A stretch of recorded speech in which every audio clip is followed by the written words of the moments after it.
Hi, this is Michael, and today I'm reviewing a new kid on the block when we're talking about high-speed power blenders. It's the Philips HR3868 high-speed power blender. And I'm going to compare it to the Vitamix 5300. I've had this one for a few years. I use it every day to make smoothies, and we also make hummus, and we make soups, and we make frozen desserts. We use the Vitamix all the time. It's awesome.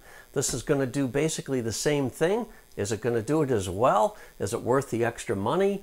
It was more expensive than the Vitamix, and so I'm going to take a detailed look at both of these today. Mostly going to focus on the Philips and show you what it's all about. The blender does come with a recipe book, which is fairly nice. It's got a lot of different types of recipes. It's very heavy on smoothie recipes, but you also get some soup recipes. There's even a mushroom and bacon pizza recipe, and it has really nice photos in here as well to accompany those recipes.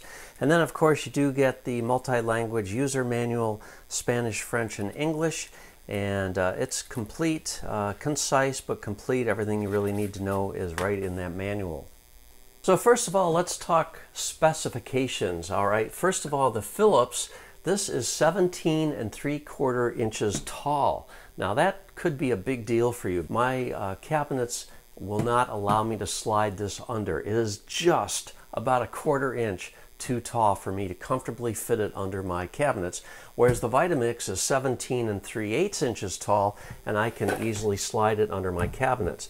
So that's a big deal for me because this is a large device, and I really don't have a place to store it easily if I want to keep it on my countertop. So that means I have to find another place to store it. And that, of course, is without even before I put the silencer dome thing on it. Now this is great because it really reduces the sound. It makes this much quieter in operation. But look how tall it is now. It's even larger. So again, you've got a lot of things to deal with here, and that might make the Philips very awkward for you to store in your particular situation. As far as the power requirements, both of these are 120 volts. The Philips is 60 hertz. The Vitamix will run on 50 or 60 hertz. This uses 15 amps. The Vitamix uses 11.5 amps. So that makes a difference in the number of watts. This is 1800 watts. This uses 1380 watts. When you're talking about horsepower, this calculates to 2.4 horsepower. The Vitamix claims 2.2 horsepower, but when you actually run the calculation, it comes to 1.85 horsepower. So there's a little bit of boasting there by Vitamix. Horsepower is calculated by multiplying voltage times the amps and dividing by 745.7. That's just the normal calculation for horsepower. So when you do the math, this is 2.4, this is 1.85. Is that going to make a difference in your day-to-day use of this?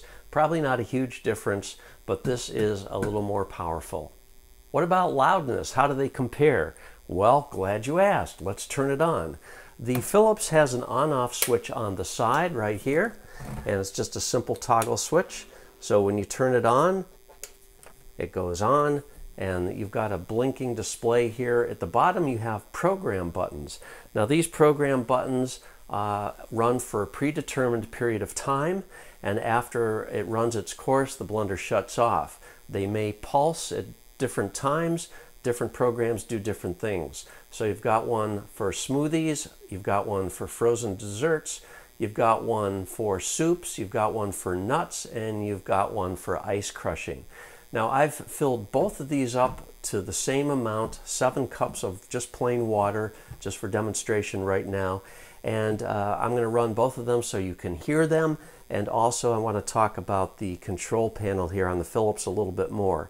You've got a manual dial down here, and it also has a pulse function. So if I just want to manually turn this on right now,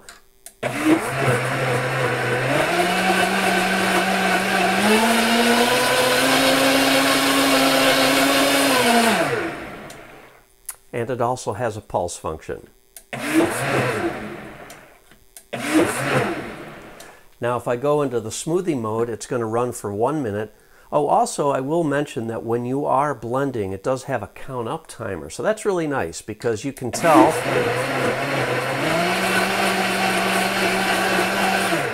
how long you've been blending, and that can be very useful. Now when you go into the program smoothie mode, it's going to show 1 minute, which is the program length, and then you'll hear it pulsate.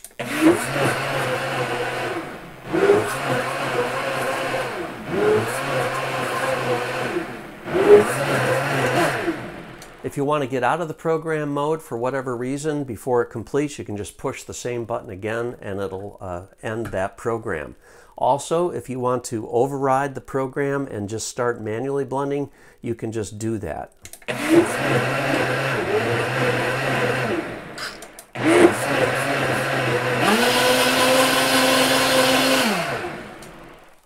So that's really convenient to have these pre-programmed blending modes, and you can also override them manually.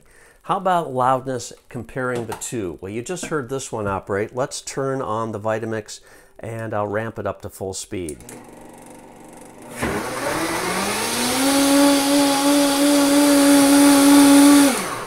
That's the Vitamix at full speed.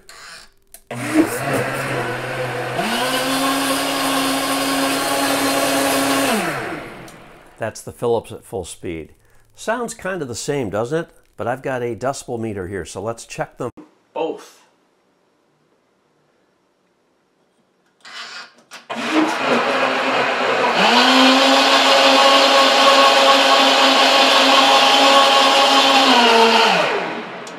That peaked at 85.2 decibels. Now the same distance away, let's try the Vitamix.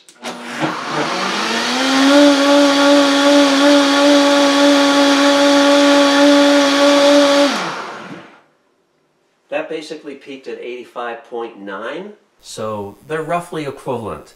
Now, if we put the sound shield on this,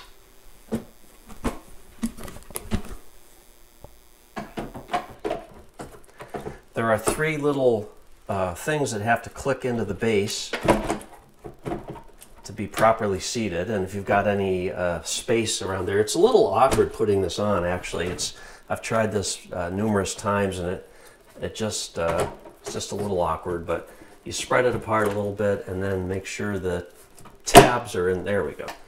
So now we have this on, and let's check the sound level again.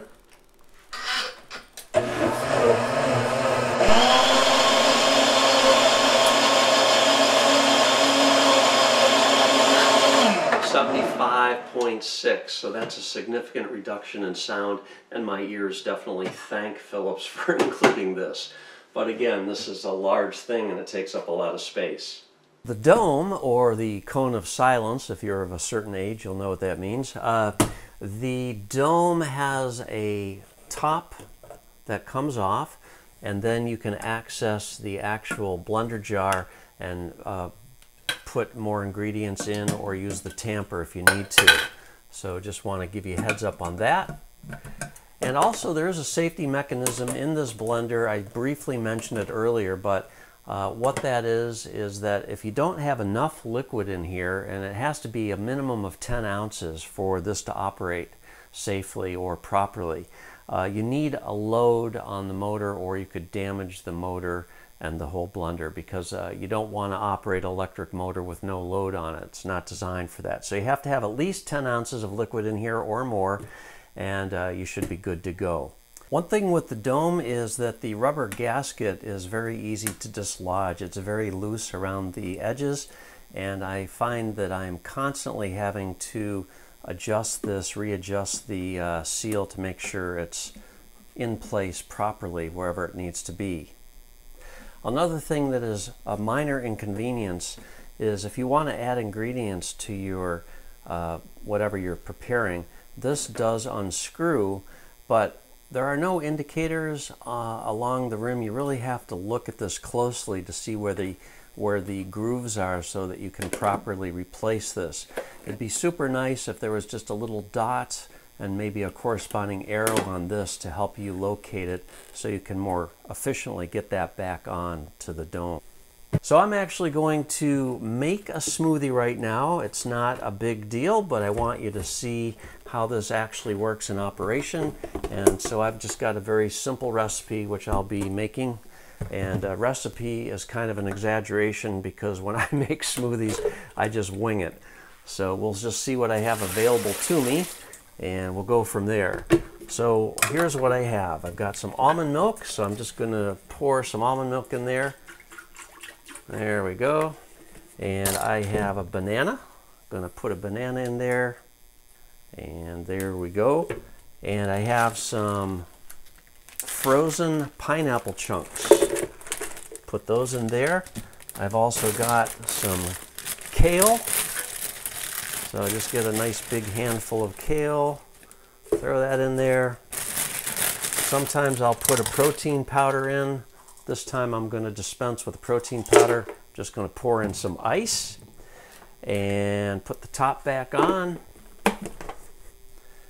This is the measuring cup, which I'll take out because I may or may not need to use the tamper. Turn the unit on, and I'm going to push the smoothie button.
That's the end of the timed operation. Let me get my glass here, and I'm going to start drinking my smoothie. Now I put quite a lot of ice in.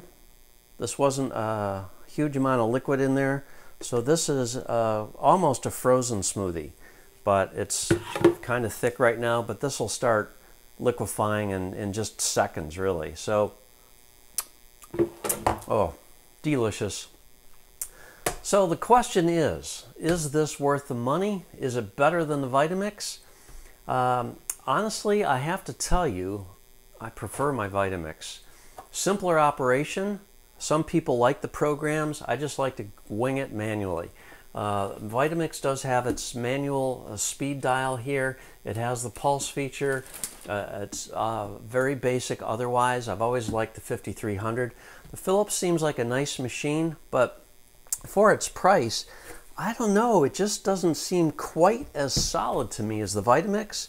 And the base just, I don't know, it just doesn't seem quite the same solidness for some reason that the Vitamix has. Also, the Vitamix has a lot of other accessories that the Philips doesn't seem to have. So this is a wet container, as Vitamix would call it. I don't know that you can get optional containers or jars, as they refer to them, for like if you wanted to grind flour. Maybe they just assume that this is an all-purpose. I just don't know the answer to that right at this moment in time. It's a really great blender, I'll tell you that. It is powerful. I do like some of the features. I do like the pulsing mode, the automatic pulsing when it's blending. In this smoothie that I just made, I could have gone into manual mode because I think it was ready a little bit before it actually stopped in the program.